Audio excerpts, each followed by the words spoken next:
I guess they're complaining because God wouldn't spoon feed them. But then I got to thinking about being spoon-fed. Who gets spoon-fed? Infants, obviously. Infants. Are we a bunch of infants? Bunch of grown babies? Come on.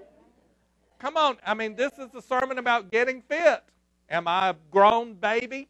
Because I can't have it my way? Because I can't have somebody not just give it to me, but feed it to me too? Not only infants, but the infirm, those who can't because of illness. Those are the two legitimate reasons I know for spoon feeding someone. I thought of two others. They weren't so legitimate. One is those lazy folks. You know those? You got any of those in your life? I do.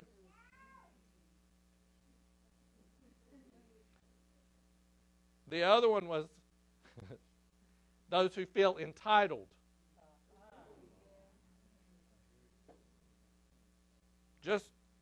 I'm sure there'll be food there. I'm sure somebody will pick it up and bring it in my house. I'm sure somebody will put it in the refrigerator. I'm sure somebody will fix my plate for me. I'm sure somebody will hand it to me. Will even put it on a spoon and put it in my mouth. They might even do this for me. And do this for me. Are we that spiritually? Sisters and brothers, are we? And I'm going to tell you, at times I've been that spiritually. I have. So I admit it. I confess it because I want to be better. I don't want to be that person. I don't want to expect God to spoon feed me everything. You know, when the people murmured, usually when people are murmuring, they're looking at the small picture. They're only looking at what they can physically see right in front of them. They're not looking at a bigger picture. You know, sometimes we have to sacrifice in the short run if we look at a bigger picture. Oh, yeah, I have a bad day at work every now and then, just like you do. Pastor has a bad day at work every now and then. Some days I want to walk away from it all too. Some days I want to just disappear so nobody knows my name and my number and my email. I mean, you do. I do too. But that's the short picture. That's just that day. The big picture is, I know I'm called of God to do a work. I know the bigger picture is, even if nothing else, I got to eat. So I got to get a paycheck. Yeah, you say, well, that's just kind of hit me in the face. But that's reality, isn't it? I'm not saying we're not called of God to do what we're doing or that we shouldn't do the spiritual part, but I'm just saying even in reality, you got to eat, you got to work. You can sit home and whine about it, or you can get up and do something about it. Hello. We've got to look at the bigger picture. The children of Israel were murmuring and complaining because they didn't want to adjust to their freedom. They didn't want to adjust to God handing them everything on a silver platter right out in front of them. They didn't even want to get out and go pick it up outside the front door. And how often am I in that mentality, in that manna mentality? They still complained. They started looking back. Well, I wish we could just go back to Egypt and eat garlic and onions and leeks. That's what they did. You go back and look all through Exodus, through several other, even in Deuteronomy, all through the Pentateuch, all through those first 5 books of the Bible, they're just complaining, complaining, and complaining. And God's handing it to them. I just want to say to you, it's all relative. Sometimes, and I'm going to go ahead and tell you this, can I just bring it on down to where we live here in MCC, even with visitors present? So you visitors, let me talk to my folks just for a moment, and you just kind of, you be the jury on the side that can't hear this part. We're not perfect, but we're working on it. You will hear some people complain about the music.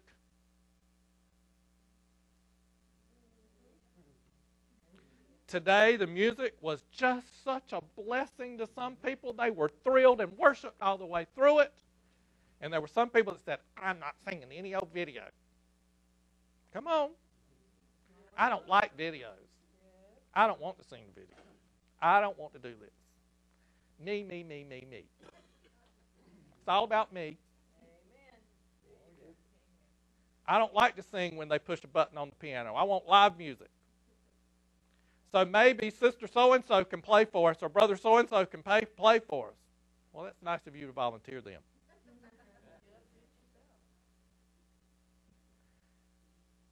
And you have some that want to but can't. Hello? They do pretty good by themselves, but they don't really do too well in a group. Or some like me that do well in a group but not so much by myself. I'll sing in a big choir, but you won't hear me sing a solo. And that, trust me, is a blessing for you.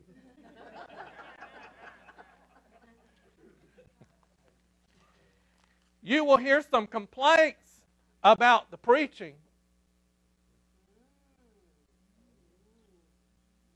There are some people that say, I don't like that preacher. Some that one man asked me one day, he said, you ever preach less than 30 minutes? Like, sometimes. Might as well be honest. Sometimes. I'm working on it. I'm not there yet, but I'm working on it. See, some people are saying, don't work on it. Oh, it's fine. Preach an hour. It's all good. And then there are other people like, 15 minutes. 15 minutes. Hello, 15 minutes. You see, there's disagreement at the moment. It's not meanness. Don't get me wrong. I don't mean people are mean about it. It's not a mean or a hateful attitude, but it may be that we don't all agree. There are people who say, well, I wish we had a more formal communion. And other people that say, I wish we didn't have communion at all. I wish we just had an altar call where people could come and kneel and pray for a few minutes. You see, I hear all sorts of things. I don't just hear from you. I hear from the people sitting near you. And sometimes I'm like, ugh, I can't fix this. And I'm a fixer. I want to fix it for all of you. By the way, thank you, Miss Rhonda. I don't know if you saw the Friday paper. When was it Friday? Saturday paper. The Saturday paper. But because of some people writing, this pastor got like number one.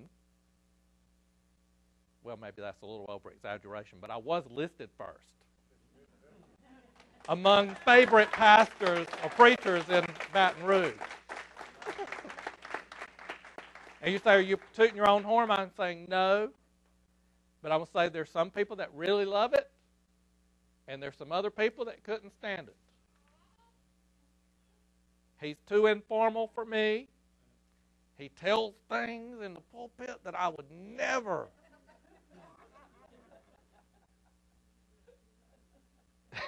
Isn't that right?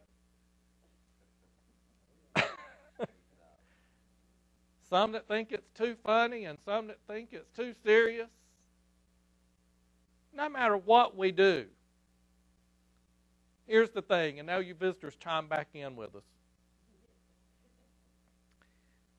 Reverend Elder Troy Perry, who started this great denomination 40-something years ago, said, he said all sorts of things through the years, by the way. But he says, one of my favorite of his sayings is, if we haven't offended you yet, stick around. We'll get to you. I'm sure we'll offend you. And I'm going to go ahead and tell you, I've been offended as a member of MCC. I've been offended at times. Some that were so Jesus, Jesus, Jesus, Jesus, and some that wanted to take Jesus out and crucify him and leave him. Some that like contemporary and some that like traditional. Not just worship, but theology. And I would just tell you, we can't please everybody all the time. You're going to be offended at some things if you hang around here. But I also like another one of his sayings, which is this: we'll treat you so many different ways, you're bound to like some of them. And he did a quote on Winston Churchill's.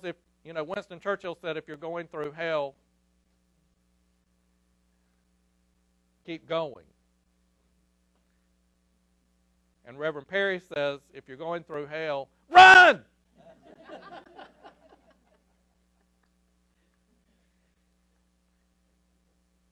Reverend Elder Ken Martin said last Sunday night in New Orleans, he really blessed me. He said, talking about things being relative and how we complain and how it can't all be about me and how we look at the small picture instead of the large picture. There are going to be people that complain about music here or preaching here or how we do things and whether we go to lunch or don't go to lunch or whether we have lunch here or whether we go out to lunch or, there's a multitude of things to complain about. And you can just sit down and cross your arms and say, well, I can't have my way, and if I can't have my way, I'm not participating. And I'm going to go ahead and tell you, I've been that person. So I'm not trying to point a finger at any particular person in here. I've been that person. Okay? I'm going to talk to you about me. I'm just telling you, I've been that person where I couldn't have it my way. I didn't like that mode of worship. I wasn't willing to stay home, so I would come and show my disdain so other people could see how nasty I could be, hateful I could be, unchristian I could be. Come on. Like I said, misery loves company. No fun to be at home by yourself, mad, is it?